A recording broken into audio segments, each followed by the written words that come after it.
भन्नुहुन्छ अगर नरकबाट बाँच्ने उपाय के छ भने जस्तो प्रकारले हाम्रा वस्त्रहरू मैला हुन्छन् नि, लगाएका आज लगाएका मैलाहरू पसिनाले भिज्छ, धुलो लाग्छ हैन, लेत्रा लाग्छ, तो हामी के गर्छौं?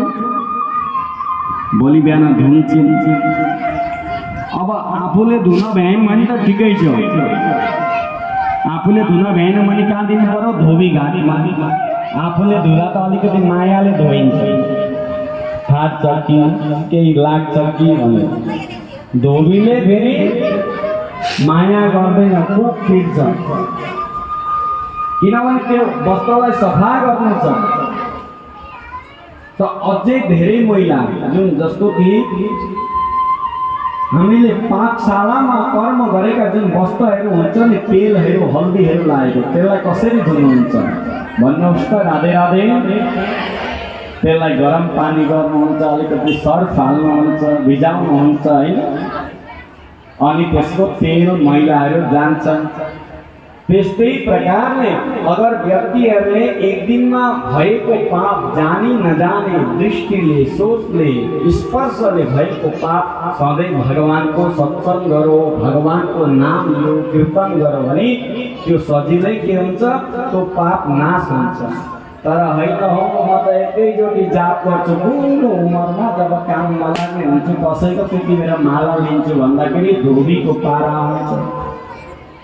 धेरै मैला भइसकेपछि आफूले सफा गर्न सकिँदैन। त्यही कारणले सधैँ दान गर्दै जानुपर्छ, सधैँ जप गर्दै जानुपर्छ, सधैँ तप गर्दै जानुपर्छ।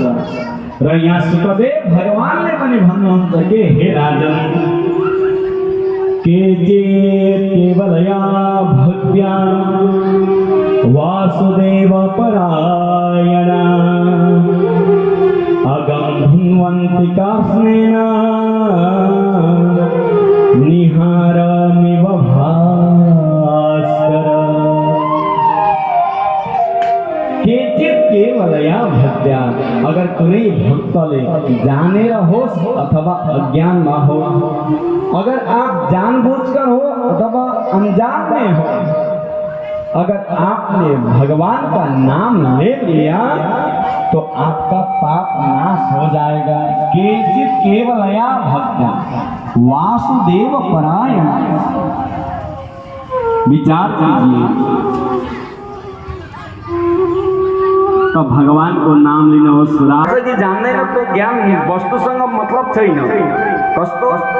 अब लाइटको तार कहीँ खुलेको रहेछ, सानोले समातोस्, जानेर समातोस् अथवा अन्जानमा समातोस्, करेन्ट सर्ट त लाग्छ नि। आगो जल्दैछ कहाँ कहीँ, तो आगो जल्दैछ त्यहाँ कोही बालका पुगो अथवा वृद्ध पुगो अथवा अन्जानमा हो, त्यसले समातो भने के हुन्छ? पोल्छ। तो आगो थोरै भाग्छ भाइ, सानो बालक आयो भने। तो लाइटको तारले थोरै तान्न छोड्छ।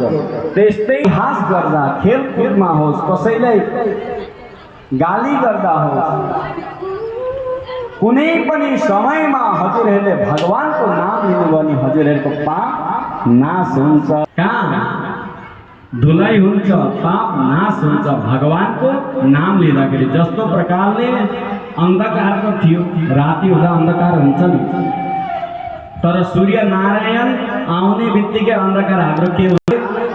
अजामिल। अजामिल उपाख्यान सभी को पता है। कान्य कुब्जे द्विजा कच्चे दासीपते रजामिल नामना नष्ट सदाचारो, कि वो अत्यंत सदाचारी ब्राह्मण थे, तपस्वी ब्राह्मण थे, लेकिन हुआ क्या कि वो एक बार शमीदा बीनने के लिए, ढूंढने के लिए जंगल में चले गए थे।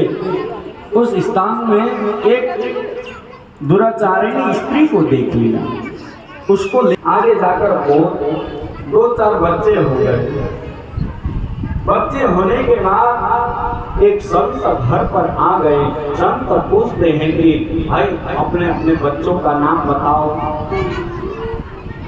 तो अजामिल तो उस समय थे नहीं घर में, लेकिन उनकी पत्नी कहती है कि हमारे बच्चे का नाम इस प्रकार से क्या है भाई, इसका मंगलवार का जन्म हुआ है, ये है मंगलू। नाम रखना चाहिए जो नाम भले आपको भगवान का नाम जप करने में कष्ट हो, लेकिन अपने संतान का नाम अगर भगवान के संबंधी में रखे हैं तो उसी में आपका नाम जाप हो जाएगा।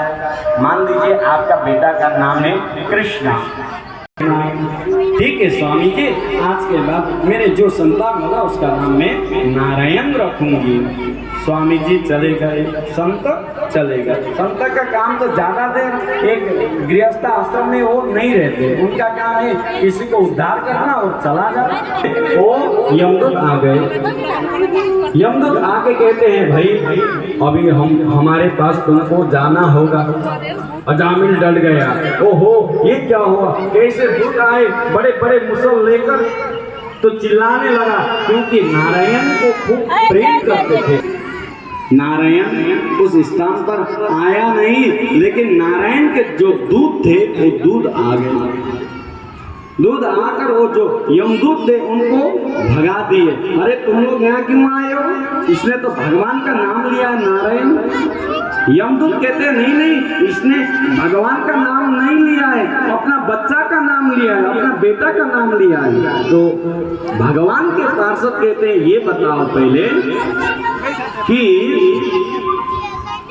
इनका बेटा का नाम पहले नारायण था इस संसार में, ना भगवान का नाम पहले था। तुम्हारा बेटा तो अभी 5 साल का हुआ है, भगवान का तो अनादि काल से नारायण नाम। जैसे भी हो, किसी भी भावना से हो, अगर भगवान को पुकार किया है तो इनको यमलोक यानी कि नरक में हम जाने नहीं देंगे। नारायण बोल चेतन नारायण बोल,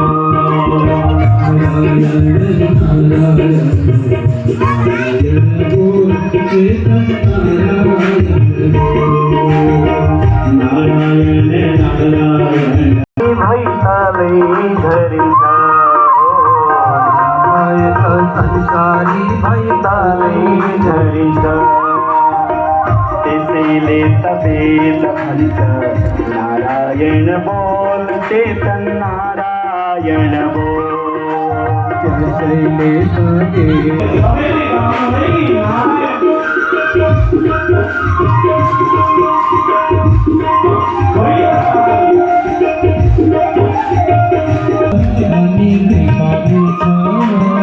साधना ताप नहीं हुनका अनि कृपा मुझा, साधना ताप नहीं हुनका अनि कृपा मुझा, प्रभु कृपा गाँव नहीं हमरो तो जिंदगी रिक्शा, प्रभु कृपा गाँव नहीं हमरो जिंदगी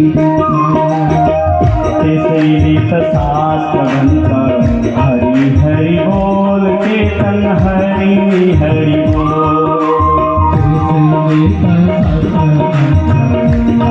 हरि बोल चेतन हरि हरि बोल।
यमलोक जान परे अजामिल लाई नाम को महिमा ने मुक्त भयो।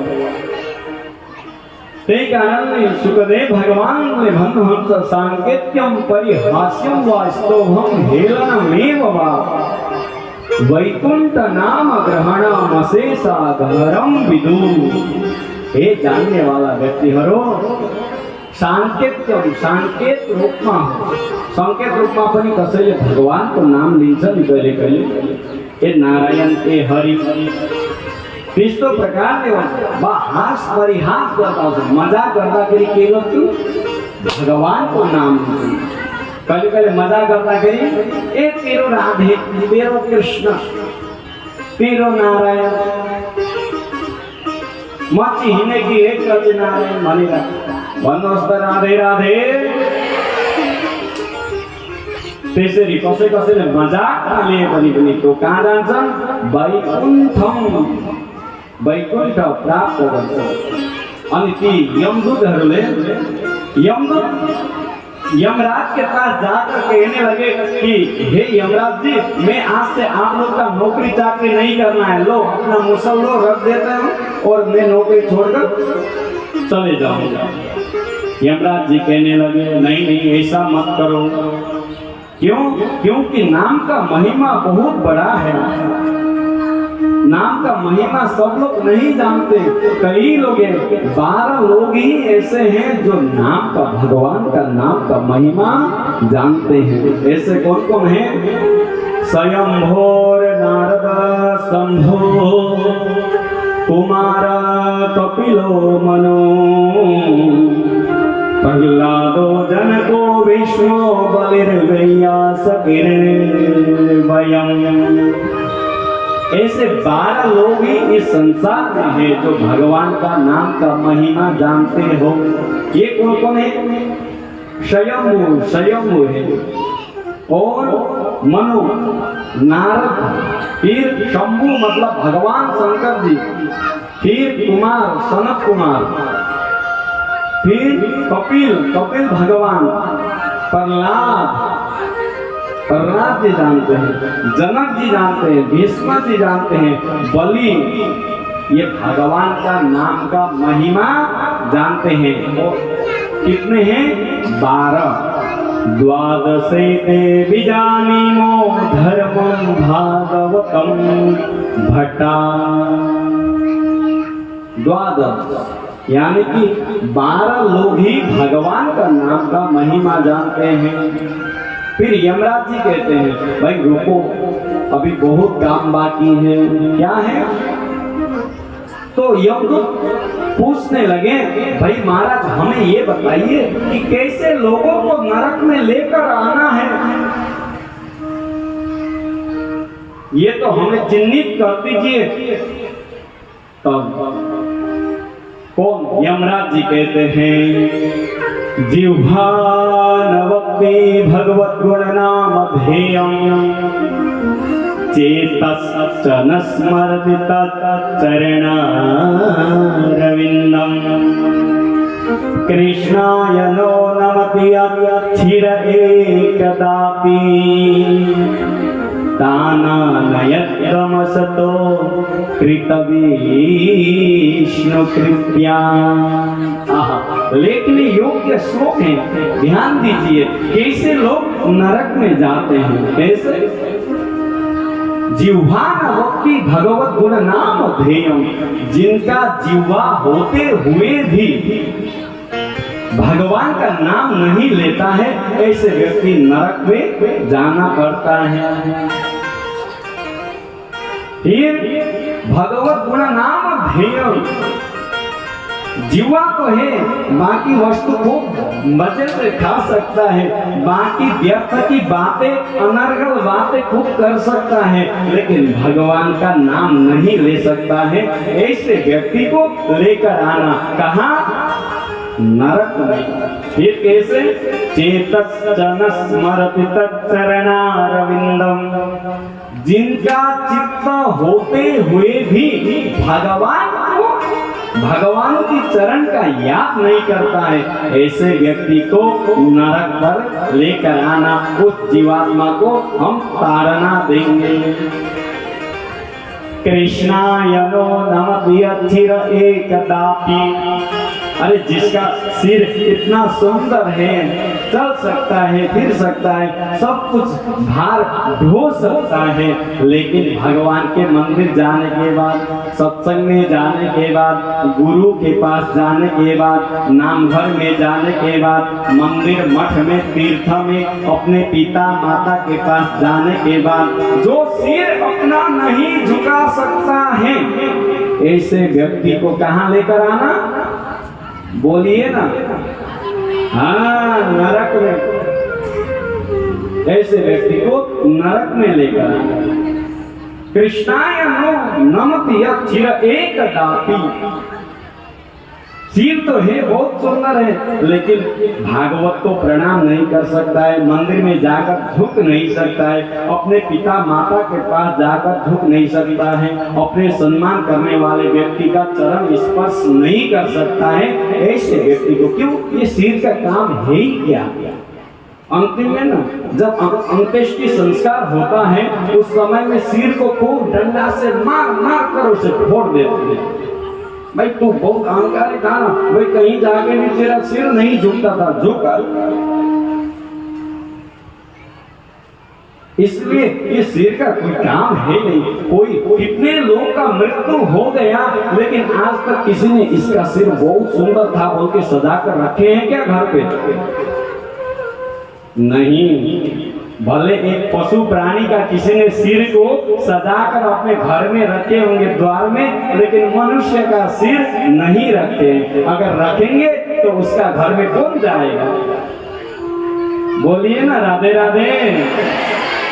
तब भी हमारा अहंकार नहीं टूटता है, तो सत्संग सुनने का लाभ क्या? ऐसे व्यक्ति को कहाँ लेकर आना? नरक। तो भक्तगण इस प्रकार से विष्णु कृत्यान, जो व्यक्ति सुबह शाम भगवान का नाम नहीं लेता हो, ऐसे व्यक्ति को कहाँ? नरक में लेकर आना। तो आप अपने आप हिसाब लगा लीजिए कि हमें क्या करना है। बोलिए राधे। फिर आगे जाकर सुखदेव भगवान कहते हैं, हे राजन, इस प्रकार से लोग नरक से बच सकते हैं। आगे जाकर अदिति के गर्भ से सारे देवता का उत्पन्न हो जाता है। मुनि तो एक ही थे, कश्यप, और दीति के गर्भ से दैत्य का उत्पन्न होता है। एक दिन क्या हुआ, दीति के जो पुत्री थी जिनका नाम रचना था, उसका विवाह हुआ त्वष्टा मुनि के साथ। और त्वष्टा मुनि के साथ विवाह होते ही उनके दो पुत्र हुए, एक सन्निवेश, दूसरा विश्वरूप। अच्छा, ये विश्वरूप कैसा था? विश्वरूप का 3 सिर था। उसे देवी भागवत में त्रिशिरा कहते हैं। देवी भागवत में इसी विश्वरूप का नाम है त्रिशिरा। और देखिए, भागवत जो है, ये श्रीमद् भागवत महापुराण, वो राजा परीक्षित अपना जीवन को मुक्त कराने के लिए, मुक्ति पाने के लिए सुखदेव भगवान को श्रवण कर रहे हैं। और देवी भागवत में जन्मेजय परीक्षित का पुत्र वो व्यास जी के साथ अनुष्ठान कराता है देवी भागवत का। क्यों? क्योंकि अपने पिता को तारने के लिए। तो देवी भागवत में इस प्रकार से पढ़ना है। क्यों? पुत्र होकर पिता जितना भी धर्मात्मा हो, जितना भी ज्ञानी हो, जितना भी पिताजी ने दान धर्म किया हो, लेकिन पुत्र होकर पितृऋण से मुक्त होने के लिए पिता के लिए कुछ कर्म करना चाहिए। और ये जो देवी भागवत है, ये सारस्वत कल्प का है। कौन से कल्प का? सारस्वत कल्प का। और ये जो भागवत है, ये है पद्म कल्प का। अलग अलग कल्पों में भागवत ग्रंथ और भगवान की प्राकट्य अलग अलग तरीके से और उसका रचना हुआ। इसलिए हम लोग को लगता है भाई ग्रंथ तो हम लोग का एक ही जैसा लगता है ना, वो भी देवी भागवत, ये भागवत, लेकिन उसमें कथा अलग अलग है। एक ही देवता, यही त्रिशिरा, यही विश्व रूप, वहां जाकर क्या बनता है? त्रिशिरा, 3 सिर। क्यों? क्योंकि कल्प भेद के कारण से हम लोग अलग हो जाते हैं। जिस प्रकार से युग का अलग अलग भेद है, मत है, उसी प्रकार से इसीलिए नहीं, वहां तो गुरुजी ने बताए थे त्रिशिरा और यहाँ गुरुजी बता रहे हैं विश्वरूप, तो आप गड़बड़ हो जाओगे। बोले कि इस गुरुजी को आता नहीं होगा इसीलिए विश्वरूप बोल दिए। बोलिए राधे राधे। लेकिन ग्रंथ अलग है और कथा अलग है। तो विश्वरूप क्या 3 सिर से क्या करता था? एक सिर से मधु पान करता था, मधु मधु मधु, वो मधु पीता था। दूसरा सिर से वो वेद पाठ करता था, वेद पाठ करता था। और तीसरा सिर से वो चारों ओर अपने रक्षा के लिए देखता था। जिस प्रकार से ब्रह्मा जी का 4 सिर और भगवान शंकर जी का 5 सिर, पंचानन। आनंद मतलब सिर, मुख आनंद।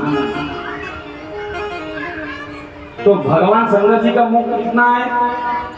5। शिव महापुराण में वर्णन आता है। आप पशुपतिनाथ दर्शन करने जाइए, वहाँ भगवान शिवलिंग के ऊपर 5 मुख बना हुआ है, 4 दिशा में और एक ऊपर की। तो इसी प्रकार से, और आप जितना भी मंदिर, प्राचीन मंदिर दर्शन करने के लिए जाएंगे, उसके द्वार छोटा रहता है। क्यों? अरे ये मानव दुनिया में पाप करते करते इस भगवान का दर्शन करने के लिए आया है, तो इसे झुकने के लिए सिखाना चाहिए। क्योंकि जिनके पास ज्ञान है, जिसके पास धर्म है, तो हमेशा झुके रहते हैं। जैसे कि फल लगा हुआ वृक्ष हमेशा झुका रहता है पृथ्वी की ओर। आप जाइए माँ कामाख्या देवी का दर्शन करने के लिए, आप सीधा सीधा नहीं घुस सकते वहां, उसको झुकना ही पड़ता है थोड़ी देर। उसके बाद ही भगवान का दर्शन होता है। इसी प्रकार से सुखदेव भगवान कहते हैं कि एक बार क्या हुआ, विश्वरूप स्वर्ग का पुरोहित बन गया। अरे ये कैसे संभव? क्यों? क्योंकि स्वर्ग का पुरोहित तो हम लोग जानते हैं कि गुरु बृहस्पति जी थे। राजा परीक्षित कहते हैं, भगवान हमें इसका विस्तार पूर्वक आप सुनाइए। जैसे ही सुखदेव भगवान कहते हैं, हे राजन, एक बार की बात है कि इंद्र हरी सभा में अप्सराओं का नृत्य देख रहा था। उसी समय में गुरुजी आ गए। हुआ क्या, गुरुजी तो आए, लेकिन इंद्र ने देखकर भी अनदेखा कर दिया। कभी कभी हम लोग करते हैं ना भाई, कुछ काम करते रहते हैं तो गुरुजी आ गए तो भाई अनदेखा कर दिए तो गुरुजी चले जाएंगे, हमारा काम बनते जाएगा। बोलिए ना राधे राधे। ऐसे ही इंद्र ने किया। लेकिन गुरु साधु संत अतिथि आने से अपना काम छोड़कर भी उसे स्वागत करना चाहिए। काम तो बाद में भी कर सकते हैं, लेकिन द्वार पे आया हुआ साधु, द्वार पे आया हुआ ब्राह्मण, द्वार पे आया हुआ अतिथि अगर लौट कर जाएंगे तो आपका घर का श्रेय चला जाएगा। इसलिए उसे जैसा भी हो, कैसा भी, दुश्मन से दुश्मन हो, शत्रु से शत्रु है, अगर आपका द्वार में वो आ गया तो उसे स्वागत करना आपका धर्म है, आपका कर्तव्य है। उससे बात करना, उसको बिठाना, वो किस लिए आया है उसको पूछना आपका धर्म है। नहीं तो भागवत श्रवण करने से कोई फायदा नहीं है। क्यों? भूल गलती किसी से भी हो सकता है, मनुष्य से भूल होता ही है, लेकिन भूल स्वीकार करने वाला व्यक्ति को हमेशा सम्मान करना चाहिए। भूल भी एक गुरु है, शिक्षक है। तो भक्तगण इस प्रकार से विश्वरूप बृहस्पति गुरु अंतर्धान हो गए। तो देवता लोग जब पता चला बलि को हो गुरु अंतर्धान हो गए, तो शुक्राचार्य जी ने बलि को भेज दिए, जाओ तुम जाकर स्वर्ग में आक्रमण करो, स्वर्ग में जाकर आक्रमण करो, क्योंकि उनका गुरु नहीं है, गुरु नहीं होने से सत्य क्षीण हो जाता है। ओ ऐसा है। तो बलि गया, स्वर्ग में आक्रमण किया, सारे देवता चले गए ब्रह्मा जी के पास, ब्रह्मा जी ले गए नारायण जी के पास। नारायण जी कहते हैं तुम लोग जाकर त्वष्टा मुनि का पुत्र कौन विश्वरूप को स्वर्ग का गुरु बनाओ। ठीक है प्रभु, इसी भावना से गुरु बना लिए। बाद में क्या हुआ, वो दीदी के पुत्र यानी कि वो उनके भांजे थे दैत्य भी विश्वरूप के। इस कारण से उन्होंने क्या किया, देवता को स्वाहा स्वाहा करते समय उस दैत्य को भी थोड़ा सा आहुति देने लग गया। उसी समय इंद्र को विश्वरूप ने नारायण कवच का उपदेश कराया। भक्तगण, ये भागवत में नारायण कवच का बहुत बड़ा महत्व है। इस कवच को जो नित्य पाठ करता है अथवा दूसरे से कराता है, उसको कभी भी संकट में पड़ना नहीं पड़ता है। उसका हर संकट, हर दुख, हर कष्ट भगवान हर देते हैं। ये नारायण कवच का प्रमाण है। भागवत में ये सबसे बड़ा कवच है जिसका नाम है नारायण कवच। आप पाठ नहीं कर सकते हो, ठीक हो, ठीक है, किसी को पढ़ा कर भी सुनना चाहिए नारायण कवच। सुखदेव भगवान कहते हैं ओम हरिरे विदध्यां मम सर्वरक्षा निस्तांगी पद्मा पतगेन्द्र पिष्टे दरारि चर्मासि गते सुचाप पाषाण ददानोष्ट गुणोष्ट बाहु। बड़ा सुंदर दिव्य है। एक एक श्लोक का अर्थ बहुत बड़ा है। अरे आपके हड्डी पाषाण बन जाते हैं। जो लोग रोज नारायण कवच का पाठ करता है उनका हड्डी पाषाण बन जाता है। गुणोष्ट बाहु। इसीलिए हर प्रकार से हरिर विवद ध्यान मम सर्व रक्षा, हे भगवान मुझे हर प्रकार से आप रक्षा करें। फिर कहते हैं सर्व रक्षा, और भगवान हमें न्याय के साथ में हमने आपको पुकारा है। कहते हैं जिसने भी इसे पढ़ा अथवा श्रवण किया, या इदं श्रेणियात् काले यो धारयति चावृता तम नमस्यन्ति भूतानि मुच्यते सर्वतो भयात्। जिसने भी यह इदं श्रेणियात् श्रवण किया हो अथवा धारयति याद किया हो, पढ़ लिया हो, उसको तम नमस्यन्ति भूतानि, ये चारों ओर जितने भी ये क्या है, सारा विश्व का जितने भी ये भूत है, पंचभौतिक शरीर जो हम लोग का बना है, उसे किसी वस्तु का भय नहीं रहता। मुच्यते सर्वतो भयात्। किसी वस्तु से जो नारायण कवच पाठ करता हो, सुनता हो, तो उसे किसी वस्तु से डरने की आवश्यकता नहीं है। इस प्रकार से वर्णन करते हैं। आगे जाकर जब इंद्र को पता चला, ओहो ये तो मुझे हवन आहुति देते देते क्या कर लेता है कि दैत्य को भी शक्तिमान बना रहा है, तो इसका में खड्ग निकाला इंद्र ने, वो त्रिशिरा विश्वरूप का तीनों सिर को छेदन कर दिया। जैसे ही छेदन हुआ तो क्या हुआ, वो ब्राह्मण थे विश्वरूप, तो ब्रह्म हत्या लगा। किनको, इंद्र को ब्रह्म हत्या पीछा करने लगा। जैसे ही पीछा करने लगा तो इंद्र ने ब्रह्म हत्या को 4 स्थानों में विभाग कर दिए, मार दिए। ध्यान देने की बात है, आज तो लोग कहते हैं कि भाई ये ब्रह्म हत्या कुछ नहीं होता, लेकिन जिसको ब्रह्म हत्या लग जाता है कि ब्राह्मणों का वध करना, गौ का वध करना, स्त्री का वध करना, बच्चों को, बालक को वध करना, तो उसको पता चलता है कि ब्रह्म हत्या से कितना पीड़ित होता है वो व्यक्ति। इंद्र जाते जाते अंतिम में जाकर 4 स्थानों में बांट दिए ब्रह्म हत्या को। किस किस में? सबसे पहले भूमि में, वृक्ष में, जल में और नारी में, स्त्रियों में। तो सबने शिकायत करने लगे, भाई हत्या आपने किया और ब्रह्म हत्या का भोग हम लोग करें, ये कैसा न्याय है प्रभु? महाराज ऐसा तो न्याय नहीं होता, आप कुछ कीजिए। तब इंद्र ने फिर क्या किया? इंद्र ने किया कि आप लोग को मैंने जो ब्रह्म हत्या का पाप दिया है, इसके कारण से आप लोग को आशीर्वाद भी देता हूँ। या जो भूमि को दिया, जो ऊसर भूमि होता है, उस भूमि को दिया कि तुम्हारा जितना बड़ा गड्ढा होने से भी एक दिन आप भर जाओगे। धीरे धीरे जो दीमक लग के भर जाता है तो एक दिन आप परिपूर्ण हो जाओगे। फिर जल को दिया कि आप जितना बहोगे और आपका जितना फेन निकलेगा, जो जल में एक फेन निकलता है ना, वो है ब्रह्म हत्या।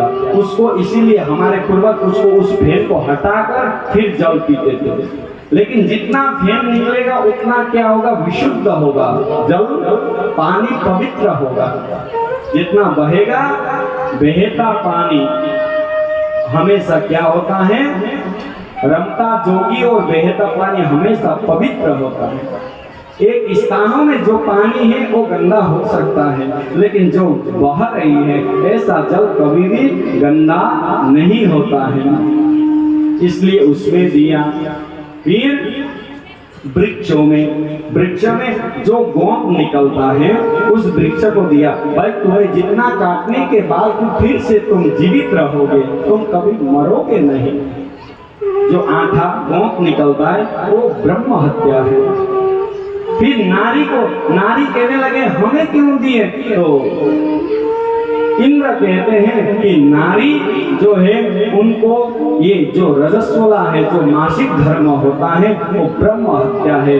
आप लोग नारी को आशीर्वाद दिया इंद्र ने कि आप रजस्वला होने के बाद आपको संतान सुख प्राप्त होगा। इस प्रकार से 4 चीज में ब्रह्म हत्या को विभाजन करके फिर आशीर्वाद दिए। इसीलिए आज सभी नारियां क्या है? संतान सुख से परिपूर्ण है। भक्तवत्सल भगवान की। तब अंतिम में जाके क्या हुआ? त्वष्टा ऋषि ने खूब क्रोध आए सर, अरे मेरे छोराला कोयली लगेर के बनाए? पुरोहित बनाए अनि पछि गएर वध गरिदे, मारिदे। यस्तोलाई म छोड्दिन। अवध गर्दा गर्दै उनले के भनेछन्? इंद्र शत्रु विवर्धस्व मातिरम जहि विश्वम। अरे तो इंद्र मेरो लागि शत्रु भयो, तर मन्त्रमा त्रुटि भएछ, भूल भएछ, त्यसले गर्दा इन्द्रलाई मार्ने सन्तान उत्पत्ति होस् भन्दाखेरि इन्द्रद्वारा मर्ने सन्तान उत्पत्ति हो। मन्त्रमा त्रुटि प्राय गर्नु हुँदैन। कर्म गर्दा पितृकर्ममा त झनै गर्नु, मन्त्रमा त्रुटि बरु आराम से भन्ने, 10 वटा भन्नेमा एउटा भन्ने तर शुद्ध भन्ने। राधे राधे। तब बादमा के भएछ भने अनि वृत्तासुर निक्लियो। वृत्तासुरलाई भन्न लागे त्वष्टा मुनिले, जाऊ तिमी इन्द्रलाई तहस नहस गर।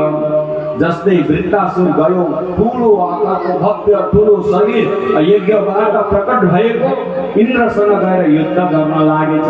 सबै देवताहरू भागे। भाग्दा भाग्दै अनि इन्द्रसँग युद्ध गर्दा गर्दै के भएछ भने इन्द्र पनि भागेछ। अब के भन्नु, यत्रो विशाल आएको छ। ब्रह्माजीसँग गएछन्, ब्रह्माजीले फेरि नारायणसँग लानुभयो। नारायणले भन्नुभयो जाओ, अब तिमीलाई बाँच्नु छ भने एक काम गर। के गर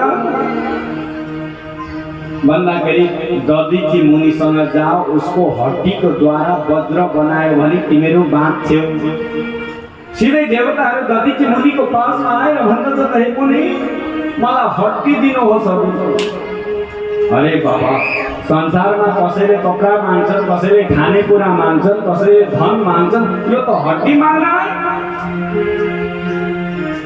कस्ता स्वार्थी रहेछ त भन्नुहुन्छ हामी आफ्नो इच्छाले आएका हैनौँ, हामी भगवान श्री हरि नारायणले पठाउनु भएको ए हो। त्यसो भए लाओ, जब जीवनमा यो हड्डीको केही काम आएन भने त मरेपछि के गर्नु? अगर धर्मको रक्षा हुन्छ भने मेरो हड्डी लिएर जाओ। अनि खाद्य सामग्रीहरू तिनको शरीरमा लगाएर गौलाई चटायो, हड्डी निक्ल्यो। दधिचीको हड्डी लगेर इन्द्रले वज्र बनाए। अच्छा, विचार गर्ने कुरा हो। त्यही कारणले शिव पुराणमा भन्छ कि अस्तिगत प्राणः द्वापरमा, त्रेतामा र सत्य युगमा प्राणवायु भनेको हड्डीमा रहन्थ्यो। कलियुगमा अन्नगत प्राणः, अन्नमा प्राण छ। त्यही लागि सबै कुरा दान गर्दाखेरि विचार गर्नु, तर भोकालाई भोजन गराउँदा अन्न दान गर्दाखेरि कहिले पनि विचार नगर्नु। भोकोलाई भोजन गराउनु नै हजुरको दान हो, धर्म हो।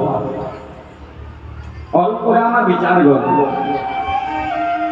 किनभने कलियुगको प्राण भनेको के हो? अन्न हो। अब भयो के वज्र बनाएर लगेर खूब युद्ध गर्न लाग्यो। युद्ध गर्दा गर्दै त्यो वृत्तासुरले त्यो वज्रमा पनि भगवानलाई देखेछ अनि दिव्य स्तुति गर्न लागेछ। अहं हरे तव पादैकमूल दासो भविता स्मृभूय मना स्मरेता सुपतेर्गुणास्ते गृहीतवा कर्म करोतु काय। बडा दिव्य श्लोक छन्, 4 श्लोक छन्। यी 4 श्लोक याद गर्नु भने हामीले भागवतलाई बुझ्यौँ। यो वैष्णव परम्पराको श्लोक हो, बडा दिव्य श्लोक। अहम हरे तव पादैकमूलम। हे भगवान, आज वृत्तासुर एउटा राक्षस कुलमा उत्पन्न भएर इन्द्रको वज्रमा नारायणको दर्शन गरेर भन्दैछ, हे हरि, मलाई हजुरको चरणको सेवक बनाउनुहोस्। अगर सेवक बनाउन सक्नुहुन्न भने के बनाउनुहोस्? दासानुदासो। अगर आप मुझे सेवक नहीं बना सकते तो दास का भी, आपका सेवा करने वाले व्यक्ति का सेवक बनाइए। दासानुदासो भवितास में हुआ। ठीक है, आप भागवत में नहीं जा सकते, किसी को पूजा पाठ यज्ञ नहीं करा सकते। अगर यज्ञ करने वाले, भागवत सुनने सुनाने वाले, आयोजन करने वालों को अगर आपने साथ दे दिया, तन से हो, मन से हो, धन से हो, तो तब भी आपका पुण्य हो जाता है। यहाँ कहता है कौन? वृत्तासुर। दासानुदासो भविता स्मृभूय। भगवान, आपके चरण मुझे जरूरत नहीं है। अगर आपका सेवा करने वाला व्यक्ति का भी अगर मुझे सेवा करने का मौका मिले तो मैं आपका चरण का सेवक बन जाऊंगा। विचार कीजिए, जिस प्रकार से कई भक्त लोग, हम लोग बैठे हैं, कई लोग उधर प्रसाद बना रहे हैं, इसके लिए भगवान के भक्त के लिए, तो उनको भी यही करना, श्रवण किया हुआ पुण्य प्राप्त होगा। भाई गुरुजी हैं, गुरुजी भगवान का सेवा तो करते हैं, लेकिन उसको चंदन देना, फूल देना, जल देना, जिसने दिया हो उसको भी पुण्य मिलेगा। आप भगवान का सेवा नहीं कर सकते, जाप नहीं कर सकते, पाठ नहीं कर सकते, कोई बात नहीं, लेकिन करने वालों का आपने सेवा किया तो आपका भी बराबर पुण्य हो गया। भक्तवत्सल भगवान की। मना स्मरेता सुपतेर्गुणास्ते। हे भगवान, मेरा मन हमेशा आपका गुणानुवाद करते रहे, आपको याद करते रहे। हे भगवान, मेरा मन से कभी भी और किसी का याद ना आए। कौन? वृत्तासुर बता रहा है। गृहीतवा कर्म करोतु काय। ये मेरे वाणी से, मेरे कर्म से, मेरा शब्दों से, मेरा शरीर से, कार्य मतलब शरीर, शरीर से कहीं भी क्या करें, केवल आपका काम करें। फिर कहते हैं क्या, न कपिष्टम न च पारमेष्टम न सार्वभौमं नरसाधिपत्यं न योग सिद्धिरपुनर्भवं वा समञ्जसत्वा विरहै एकांचे। बड़ा दिव्य श्लोक है, लिखने योग्य श्लोक है। न च पारमेष्टम, मुझे कोई सार्वभौम नहीं चाहिए, कोई राजपाट नहीं चाहिए, कोई सिंहासन नहीं चाहिए। मुझे क्या, न योग सिद्धि, न मुझे योग का सिद्धि चाहिए, न अष्ट सिद्धि चाहिए, न नव निधि चाहिए। मुझे जल के ऊपर चलना नहीं है, वायु में उड़ना नहीं है, मुझे कोई चमत्कार दिखाना नहीं है भगवान। मुझे क्या है, समंजसत्वा विरहै एकांचे।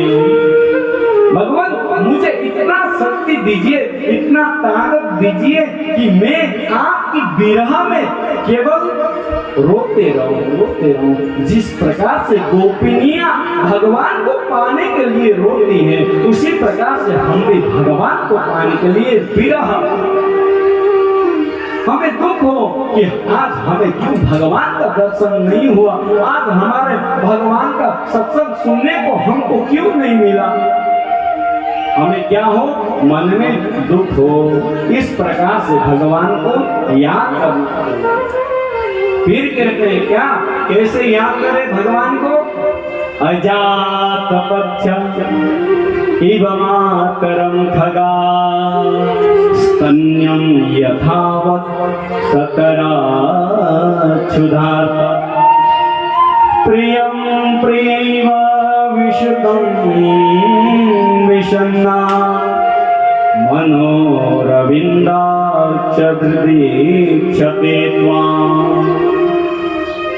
अजात बच्चा, जिस प्रकार से एक पक्षी का छोटा सा घोंसला में दूसरा उसका बच्चा होता है, लेकिन उसका पंखुड़ी भी नहीं लगा है, वो उड़ भी नहीं सकता है, लेकिन वो दिन भर अपने माँ को याद करता है कि माँ मुझे कब चोंच में दाना ले आकर खिलाएगी और मेरा पेट भरेगा। इसी प्रकार से हम भगवान का याद करें कि भगवान हमें कब दर्शन देंगे, हमें सत्संग सुनने की अवसर कब प्राप्त होगा। स्तन्यम यथा, जिस प्रकार से एक जो गौ अपने बच्चा देता है, जब गौ गाय, तो जिस प्रकार से वो वन में गई हुई गौ माँ अपने बच्चे को याद करती है, अथवा जो गौशाला में बंधा हुआ गाय का बछड़ा अपने माँ को याद करता है कि मेरी माँ कब आएगी और मुझे दूध पिलाएगी। इस प्रकार से हमें भगवान को याद करना चाहिए। फिर प्रियम प्रियैव विशुद्धं विषन्ना, प्रियम प्रियम, एक प्रेमी जिस प्रकार से अपने प्रेमिका को याद करता है, एक पत्नी जिस प्रकार से अपने पतिदेव को याद करती हो, एक पति अपने पत्नी को याद करता हो, इस प्रकार से भगवान का याद करना चाहिए। तो आइए हम लोग भी भगवान के भजन के माध्यम से भगवान को याद करते हैं। भक्तवत्सल भगवान की रचा है सही सृष्टि चला रहे, रचा है सृष्टि वो जिस प्रभु ने वही सृष्टि चला रहे। माँ के साथ नारी सेवा,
सृष्टि को जिस प्रभु ने किसी धरा से शरीर पाए, किसी धरा से शरीर पाए, किसी धरा में फिर सब समाए, किसी धरा में फिर सब समाए। हे सत्य नियम यही धरा का, हे सत्य नियम यही धरा का, एक आ रहे हैं एक जा रहे। सारी सेवा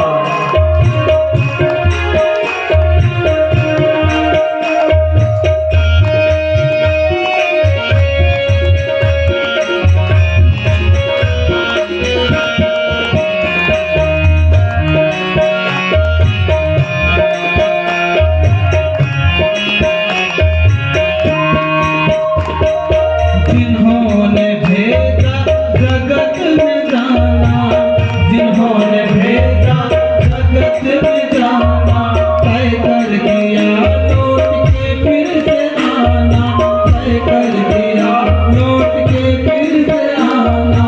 तो भेजने वाले हैं यहाँ पे, तो भेजने वाले हैं यहाँ पे, वही तो वापस बुला रहे हैं। सृष्टि को जिस प्रभु ने, वही सृष्टि चला रहे हैं। सृष्टि को जिस प्रभु ने, वही सृष्टि चला रहे हैं।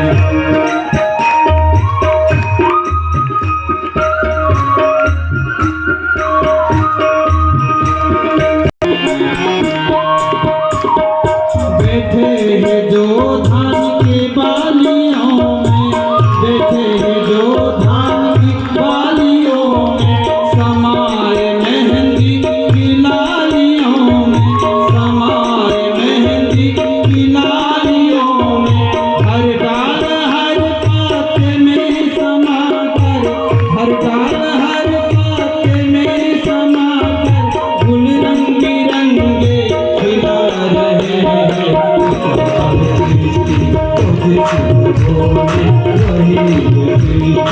चला रहे